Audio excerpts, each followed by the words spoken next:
ಆಗಿರೋದು ಅನುಮಾನ ಅನ್ನುವಂತಹ ಮಾಹಿತಿ ಸಿಗ್ತಾ ಇದೆ.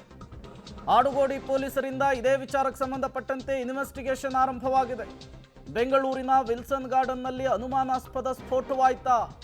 ಪ್ರಾಥಮಿಕವಾಗಿ ಸಿಲಿಂಡರ್ ಸ್ಫೋಟ ಅನ್ನೋದು ಗೊತ್ತಾಗ್ತಾ ಇತ್ತು. ಬಟ್ ಪೊಲೀಸರು ಅಲ್ಲಿ ಹೋಗಿ ನೋಡಿದಾಗ ಯಾವುದೇ ರೀತಿಯ ಸಿಲಿಂಡರ್ ಸ್ಫೋಟಕ್ಕೆ ಸಂಬಂಧಪಟ್ಟಂತೆ ಸಾಕ್ಷ್ಯಗಳು ಸಿಕ್ಕಿಲ್ಲ. ಹಾಗಾದ್ರೆ ನಿಜಕ್ಕೂ ಕೂಡ ಸ್ಫೋಟ ಆಗಿದ್ದು ಹೇಗೆ, ಯಾಕಾಗಿ ಸ್ಫೋಟ ಆಯಿತು, ಅದರ ಬಗ್ಗೆ ಈಗ ಮಾಹಿತಿಯನ್ನು ಕಲೆ ಹಾಕ್ತಾ ಇದ್ದಾರೆ. ಮತ್ತಷ್ಟು ಡೀಟೇಲ್ಸ್ ಪ್ರಕಾಶ್ ಕೊಡ್ತಾರೆ. ಪ್ರಕಾಶ್, ಜನಸಂದಣಿ ಇರುವಂತಹ ಪ್ರದೇಶ ಇದು ಅನ್ನೋದು ಗೊತ್ತಾಗ್ತಾ ಇದೆ. ಜೊತೆಗೆ ಪ್ರಾಥಮಿಕವಾಗಿ ಸಿಲಿಂಡರ್ ಸ್ಫೋಟ ಅನ್ನೋದು ಗೊತ್ತಾಯಿತು. ಈಗ ಇದ್ರ ಬಗ್ಗೆ ಕೂಡ ಅನುಮಾನ ವ್ಯಕ್ತವಾಗ್ತಾ ಇದೆ. ಪೊಲೀಸರಿಂದ ಏನ್ ಡೀಟೇಲ್ಸ್ ಸಿಗ್ತಾ ಇದೆ, ತನಿಖೆ ಹೇಗೆ ಸಾಗ್ತಾ ಇದೆ ಈ ಪ್ರಕರಣದಲ್ಲಿ ಅಂತ? ಈಗಾಗಲೇ ಆರಂಭದಲ್ಲಿ ಅಂದ್ರೆ ಅದು ಸಿಲಿಂಡರ್ ಸ್ಫೋಟನೆ ಆಯ್ತು ಅನ್ನುವಂಥದ್ದು ಗೊತ್ತಿತ್ತು.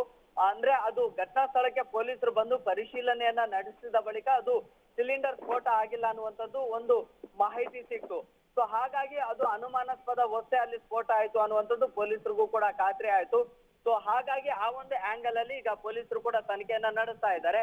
ಸೊ ಅಲ್ಲಿ ಒಂದಿಷ್ಟು ಶೀಟ್ ಮನೆಗಳು ಕೂಡ ಇದಾವೆ, ಅದರ ಹಿಂಭಾಗದಲ್ಲಿ ಒಂದಿಷ್ಟು ಬಿಲ್ಡಿಂಗ್ ಗಳು ಕೂಡ ಇದಾವೆ.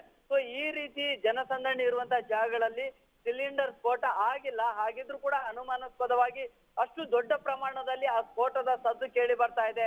ಅಲ್ಲಿದ್ದಂತಹ ಜನರು ಎಲ್ರು ಕೂಡ ಓಡಿ ಬರ್ತಾರೆ ಅಂತಂದ್ರೆ ಒಂದ್ ರೀತಿಯಲ್ಲಿ ಆತಂಕ, ಅದರ ಭಯ ಕೂಡ ಹೆಚ್ಚಾಗಿದೆ. ಸೊ ಹಾಗಾಗಿ ಈಗ ಅಲ್ಲಿ ಮನೆಗಳಲ್ಲಿ ಬಿಲ್ಡಿಂಗ್ ಅಲ್ಲಿ ಇದ್ದಂತಹ ಮನೆಯವರಿಗೂ ಕೂಡ ಒಂದ್ ರೀತಿಯಲ್ಲಿ ಆ ಮನೆಗಳು ಶೇಕ್ ಆಗಿರುವಂತಹ ಅನುಭವ ಕೂಡ ಆಗಿದೆ. ಸೊ ಅಷ್ಟ್ರ ಮಟ್ಟಿಗೆ ದೊಡ್ಡ ಪ್ರಮಾಣದಲ್ಲಿ ಸದ್ದು ಕೇಳಿ ಬಂದಿದೆ.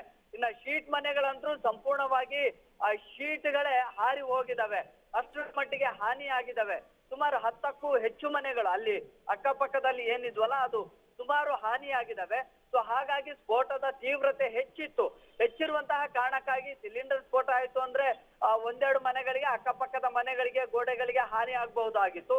ಆದ್ರೆ ಸುಮಾರು 10ಕ್ಕೂ ಹೆಚ್ಚು ಮನೆಗಳಿಗೆ ಇಲ್ಲಿ ಹಾನಿಯಾಗಿದೆ. ಸೊ ಹೀಗಾಗಿ ಅನುಮಾನಾಸ್ಪದ ಸ್ಫೋಟದ ತೀವ್ರತೆ ಹೆಚ್ಚಿತ್ತು ಅಂತ ಹೇಳಿ ಸ್ಥಳೀಯ ಜನರಿಗೂ ಕೂಡ ಒಂದ್ ರೀತಿಯಲ್ಲಿ ಭಯ ಇದೆ. ಈಗಾಗಲೇ ಸ್ಥಳೀಯ ಜನರು ಎಲ್ಲರೂ ಕೂಡ ಅಲ್ಲಿ ಸೇರ್ತಾ ಇದ್ದಾರೆ. ಒಂದ್ ರೀತಿಯಲ್ಲಿ ಆತಂಕದ ಸನ್ನಿವೇಶ ಇದೆ. ಪೊಲೀಸರಿಗೂ ಕೂಡ ಒಂದ್ ರೀತಿಯಲ್ಲಿ ಆತಂಕ ಇದೆ. ಸಿಲಿಂಡರ್ ಅನ್ನ ಈಗ ಶೀಟ್ ಮನೆಯಿಂದ ಹೊರಗಡೆ ತೆಗೆದಿದ್ದಾರೆ.